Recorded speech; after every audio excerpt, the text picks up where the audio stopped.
Hello everyone. Welcome to Rigor in the project-based classroom. Rigor in the classroom means something a little different for everyone. It involves being thorough, thinking deeply, learning the why and how of something, not just the what. A definition that I ran across recently describes rigor as deep immersion in a subject which should include real-world settings and working with an expert. This is the definition that I think is especially appropriate for the project-based classroom.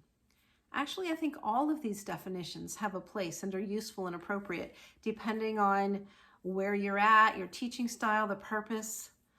Note, however, that these definitions of rigor are not the same kind of rigor that you find in rigor mortis. Literally, rigor mortis means stiffness of death.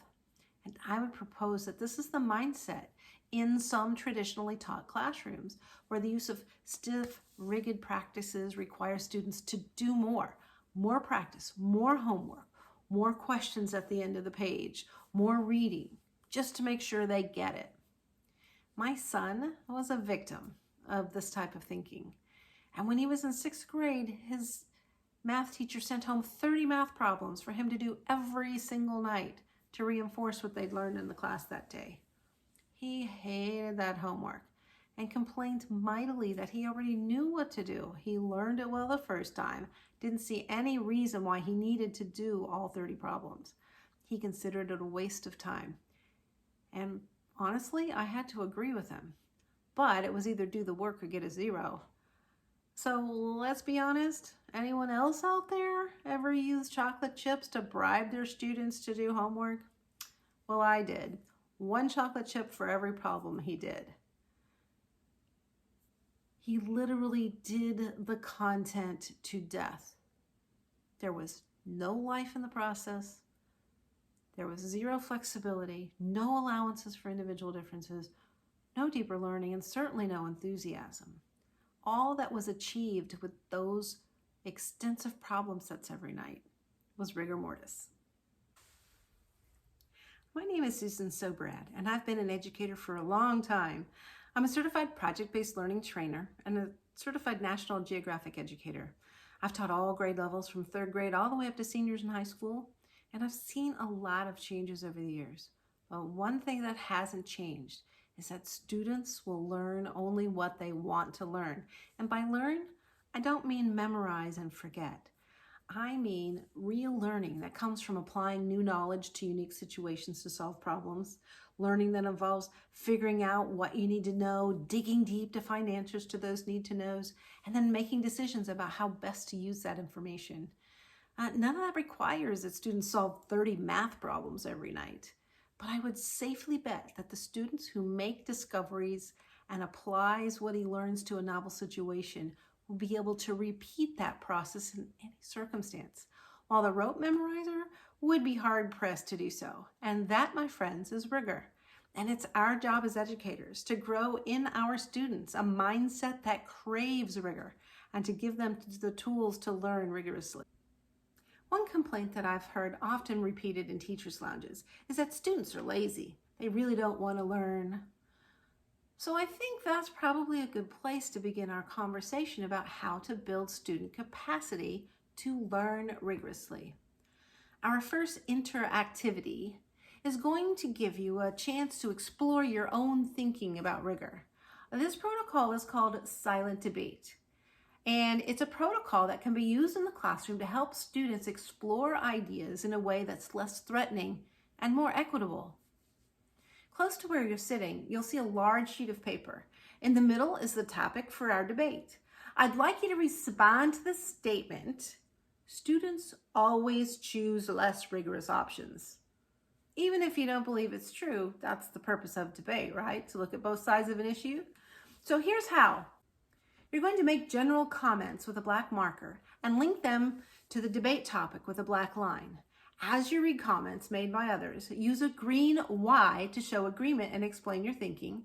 Use a red X to show disagreement and explain your thinking. Use a blue question mark to ask for clarification or ask a question. And do all this without speaking to one another. Hence the silent debate. I would ask that you use all of the colors at least once during this interactivity. Here's a Jamboard to show you an example of what a silent debate looks like.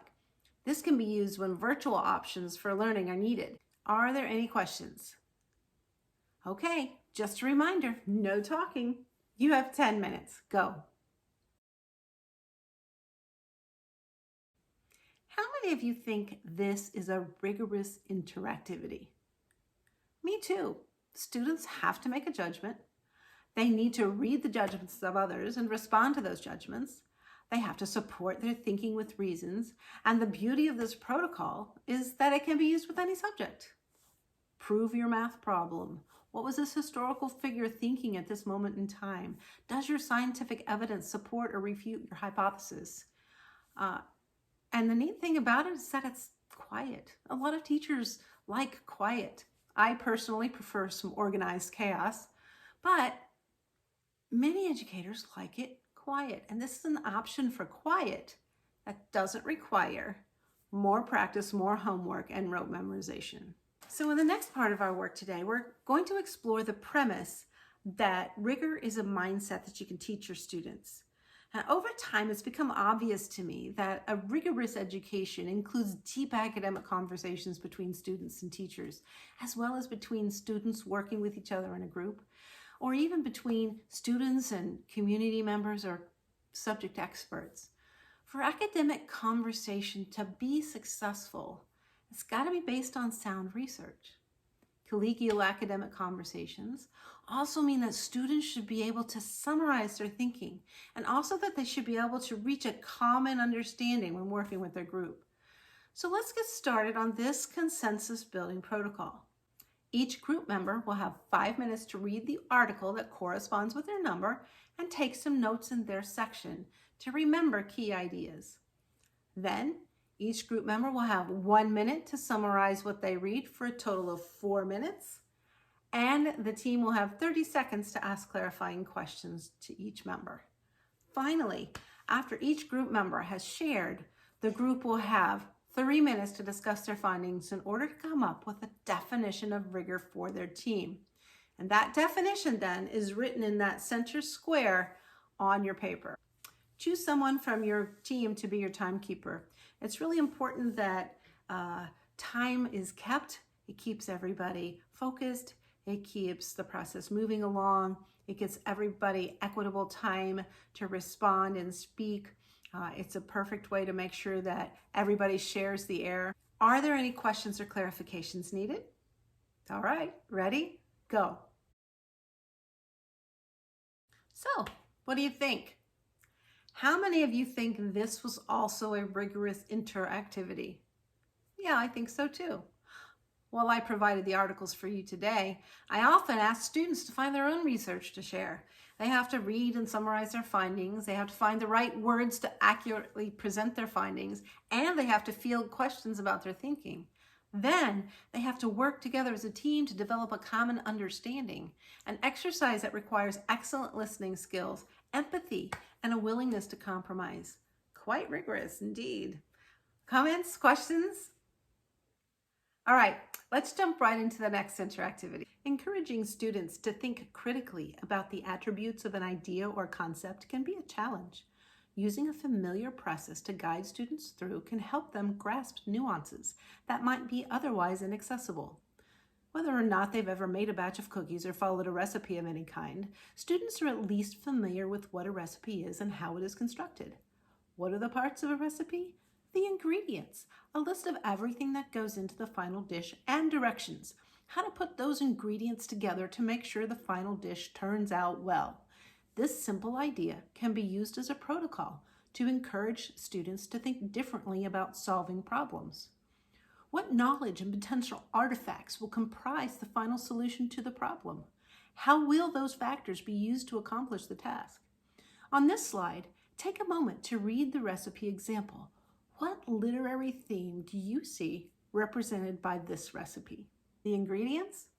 A pinch of affection, a dash of kindness, a teaspoon of laughter, a cup of trust, and an ounce of knowledge.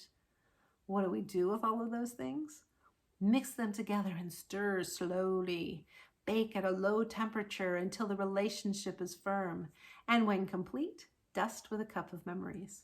Anyone have an idea what this literary theme might be? You're right, it's friendship. So now it's your turn. We've been talking about rigor. We've defined the concept. With your group, see what you can come up with. What ingredients, what tools and resources will students need to implement rigorous project-based learning? What skills and processes can you use to make sure that these tools and resources are used effectively? Take about 10 minutes to discuss a response with your group, and then click on the Jamboard to record your recipes. Record your recipes on the page that corresponds to your group number. Questions? Clarifications? Here's my recipe. I'd like you to note the inclusion of protocols. It's my firm belief that protocols are the key to rigorous project-based learning. And we've done 3 such protocols together today so far. Why are these protocols important?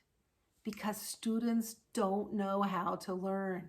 Students know what rigorous means. Often they're given packets, answer questions at the end of a chapter. They have a rote process that they're going to do that they've done a million times before. But when asked, students don't know how to have a deep conversation or think deeply about the big picture. They don't know how to do valid online research or brainstorm ideas.